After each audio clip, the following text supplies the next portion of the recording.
Well, twice a month on Good Day Northern Michigan, we explore Eat Local, created in partnership with My North Traverse Northern Michigan magazine and Groundwork Center for Resilient Communities. And this week, we're diving into a cheese spread. Yum! Let's dig right in.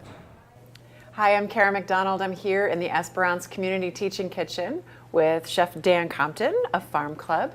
He's here to help us work through the holiday cheese board problem, which is after the party. What do you do with the bits and bobs of leftover cheese? Like, we've probably all had a lot of cheese. So you're here to save the day, I understand. I hope so. Okay, well, what are we going to do with all this cheese? So we are going to make fromage fort, which is just a fancy way of saying cheese spread. It's a French dish. Fromage fort means strong cheese. This is a great way to just use all that up by making this amazing cheese spread. It's got all of the important food groups item like wine and garlic. Exactly. Yeah. Okay. Well, walk us through. Take us through how we make this. I've got some marbled cheddar. I've got some goat cheese, gorgonzola in there, a brie style cheese. This is a tome.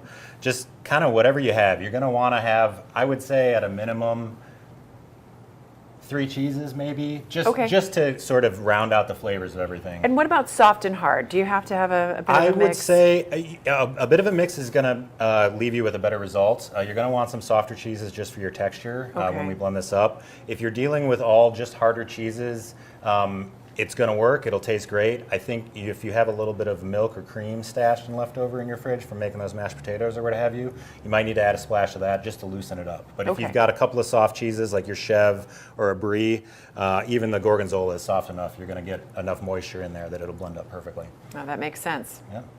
So this is, it's got 3, maybe 4 ingredients if you want to get fancy. All you're really doing is tossing everything into your food processor and you're done. If you've got any softer cheeses like this gorgonzola or the brie, you can kind of just toss those guys in there. The food processor will do all the work, so there's no problem there. If you've got harder cheeses, like your tome or your cheddar, hit them with a box grater, or you can throw them, chop them up with a knife, just into pieces that you're not making the machine do too much work. Okay. So it blends up. So grate a couple of these guys. This guy is a harder cheese. We might take the rind off of there. Obviously, if there's rinds on cheeses that you wouldn't eat if you're eating it on a cheese plate, you're not going to want to put it in your fromage fort either. So we're just going to pop all this cheese into our machine. Let's get some of this delicious Chev in there too. It'll help with the creaminess.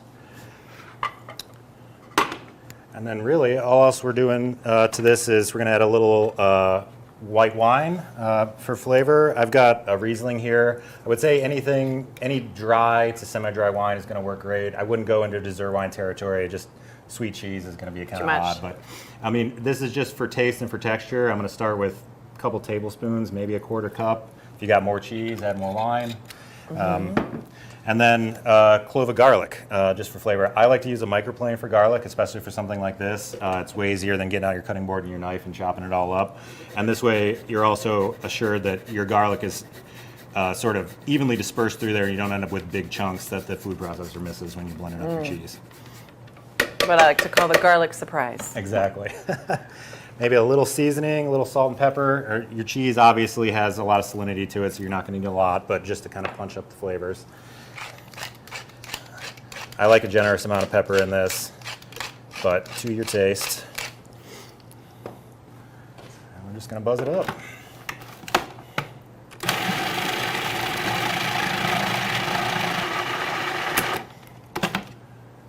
And that's really all it takes. The texture on that looks pretty good, nice and creamy and spreadable. If you feel like it's a little bland or a little beige, feel free to throw some herbs in there. I've got a little parsley. We'll just chop up a little bit of parsley. You could do chives. Any soft herb would be great. You're going to want to add your herb at the end, though. Don't put it in before you do the cheese, just because you're going to process it too fine. You're going to end up with green dip. It'll taste great, but it'll look a little funny. So just give that a quick little pulse just to get the parsley in there. And we're all set. And we've got our fromage fort. And just scoop that out into a serving dish. And this is great a great way to use up cheese. It's great on anything. So crudité, crackers, nice loaf of crusty bread. You can take your baguette, spread some of this on here, fire up your broiler in your oven, sort of broil yeah. that stuff. It melts in there, get a little crusty. Super delicious. Oh, that sounds really good. Can I give it a shot here? Please do. Get one of these fancy radishes, Stan. Yes. Got to bring a little color to the fall table. That is fantastic. The blue cheese is just singing in the background. Yeah. And the wine is doing some stuff too. Don't be Oh. afraid of the blue cheese, just a little bit if you got some left over. You don't want blue cheese dip, but you know, a little bit in there adds that depth of flavor. It's fantastic. I mean, I know I'm going to have lots of rogue cheese after, after Thanksgiving, during the Christmas holidays, so I'm looking forward to putting this to the test. But Dan, thank you. These ideas are really fun, and they inspire me to get in the kitchen and get my hands dirty, and that's always what we want to do here at Eat Local. I want to thank our partners, Groundwork for Resilient Communities, for helping us put this together and bring our guests on board. And if you're looking for more ideas, again, that's at 9and10news.com, Eat Local, and happy eating. We'll see you next time.